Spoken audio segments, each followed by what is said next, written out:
Tal vez ya te pasó. Estás solo, en la madrugada, y de repente sientes algo extraño en el pecho. No es tristeza, no es miedo. Es como si algo dentro de ti estuviera tratando de recordar algo que nunca viviste.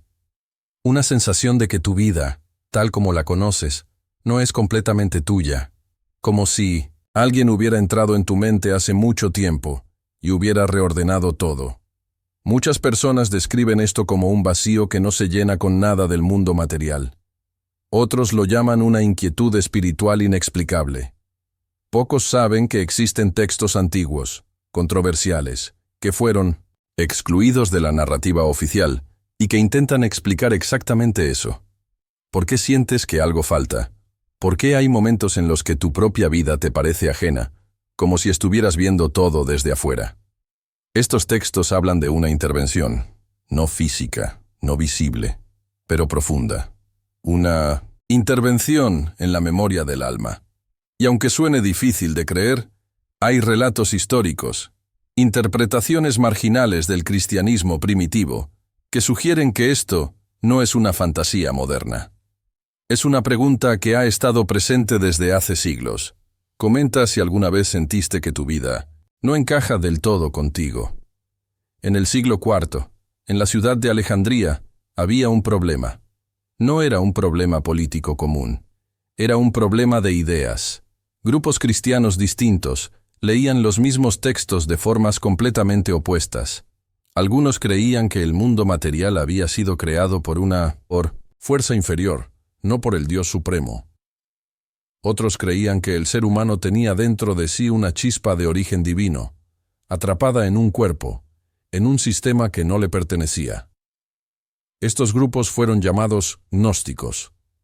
No eran una secta unificada, eran corrientes de pensamiento dispersas, con textos propios, con cosmologías complejas, con interpretaciones radicales sobre Jesús, sobre el alma, sobre el propósito de la existencia. En los concilios, especialmente en Nicea, se tomaron decisiones, no solo teológicas, también editoriales. Algunos textos fueron incluidos en el canon, otros fueron dejados fuera. No necesariamente porque fueran falsos, sino porque representaban una visión del cristianismo que las autoridades de la época consideraban peligrosa. Entre esos textos había evangelios, como el Evangelio de Tomás, el Evangelio de María Magdalena, y tratados enteros sobre la naturaleza del cosmos, como el Apócrifo de Juan y Pistis Sophia. En esos textos, Jesús no solo habla de amor y perdón, habla de una realidad oculta, habla de fuerzas invisibles que gobiernan este mundo, y habla de algo que muchos hoy llamarían borrado de memoria. Algunas interpretaciones fueron priorizadas, mientras que otras quedaron completamente marginadas, no porque fueran menos coherentes, sino porque cuestionaban la estructura misma del poder espiritual. Tal vez esto te suene extraño, pero muchas personas que empiezan a leer estos textos sienten algo parecido. No es que todo encaje de inmediato. Es más bien una sensación de que algo que nunca pudieron nombrar finalmente tiene palabras. Como si alguien más hubiera vivido lo mismo que tú, hace 2000 años, y hubiera dejado pistas. Eso no significa que estés equivocado. Tampoco que estés solo. Significa que hay corrientes de pensamiento, interpretaciones históricas reales, que fueron silenciadas y que hoy vuelven a circular porque mucha gente siente que las respuestas tradicionales no alcanzan. Comenta si alguna vez sentiste que algo espiritual que leíste no encajaba con lo que te habían enseñado. Ahora bien, ¿qué dicen esos textos? Primero, hablan de una cosmología. No es simple, no es lineal. Según estas interpretaciones gnósticas, en el origen de todo existe algo llamado la mónada. Es lo inefable, lo absolutamente divino. De esa fuente emana el pleroma, que es la totalidad de las emanaciones divinas, los eones, las inteligencias puras. Todo eso existe en un estado de perfección. Pero en algún momento, según relatos como los del Apócrifo de Juan, una de esas emanaciones, llamada Sofía, sabiduría, actúa sin su contraparte. Y de ese acto nace algo imperfecto. Nace El demiurgo. En estos textos, el demiurgo no es malvado en el sentido moral. Es ignorante. Cree que es el Dios supremo. Y crea el mundo material. Crea el tiempo. Crea la materia. Crea la ilusión de separación. Y bajo su mando operan fuerzas llamadas arcontes.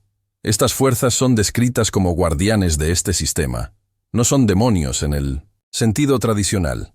Son más bien estructuras, arquetipos de control. Algunos textos los describen como entidades psicológicas, otros como fuerzas cósmicas. Lo importante es que, según estas cosmologías, su función es mantener a las almas atrapadas en la ignorancia. ¿Cómo? Borrando su memoria, haciendo que olviden de dónde vienen, haciendo que se identifiquen completamente con el cuerpo, con el ego, con la historia personal, con el mundo material.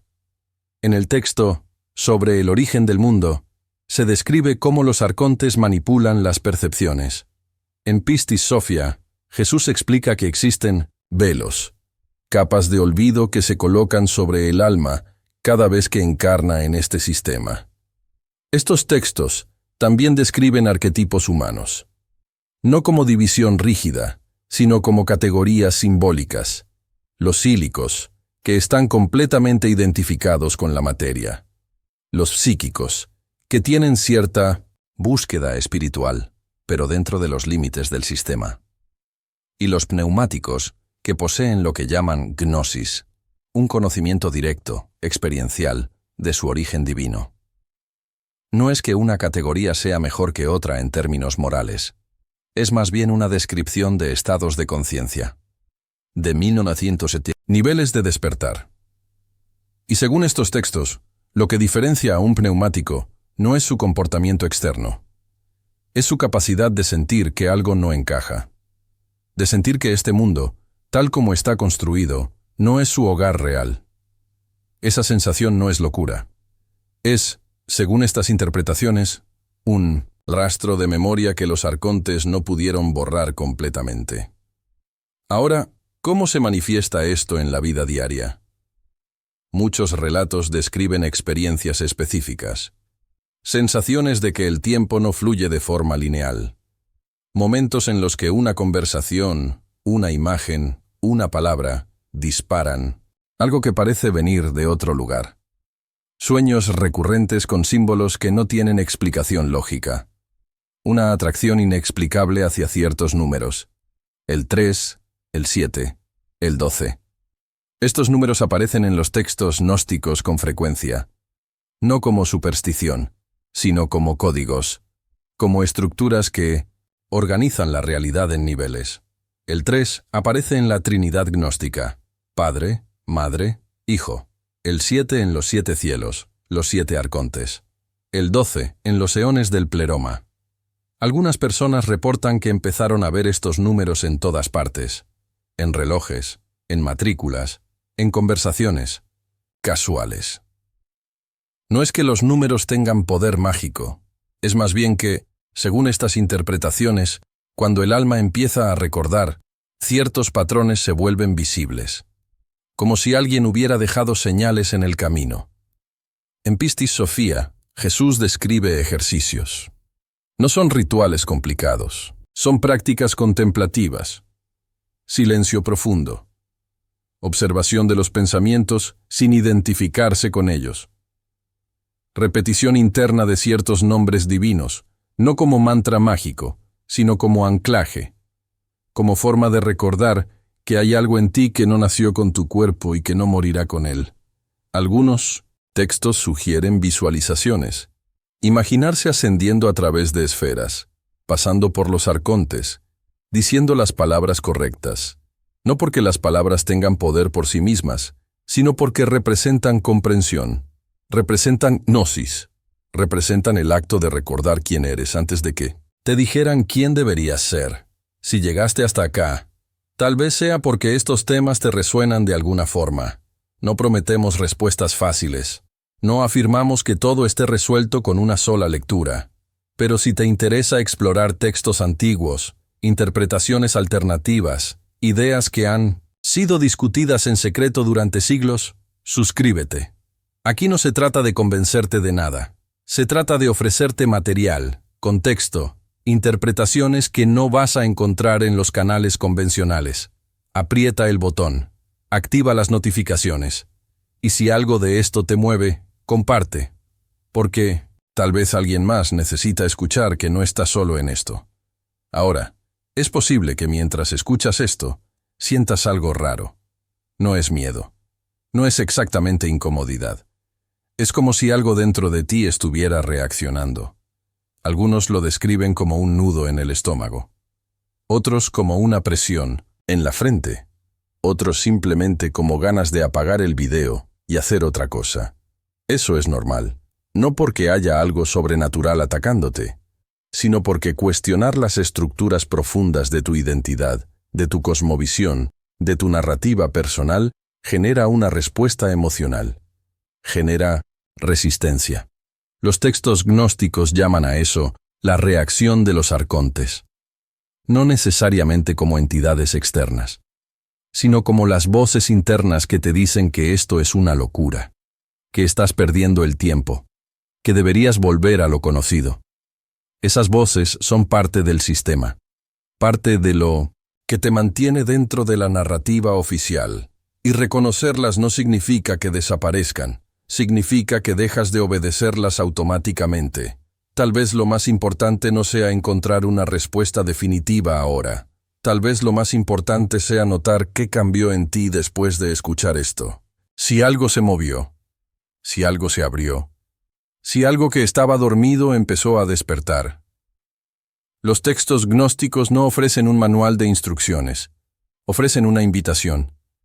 A mirar más profundo, a cuestionar más, a recordar que antes de que te dijeran quién eres, ya eras alguien. Y ese alguien sigue ahí, esperando. Comenta qué sentiste, qué pensaste, qué te resonó, porque tal vez tu comentario sea la señal que otra persona necesita para empezar su propio proceso.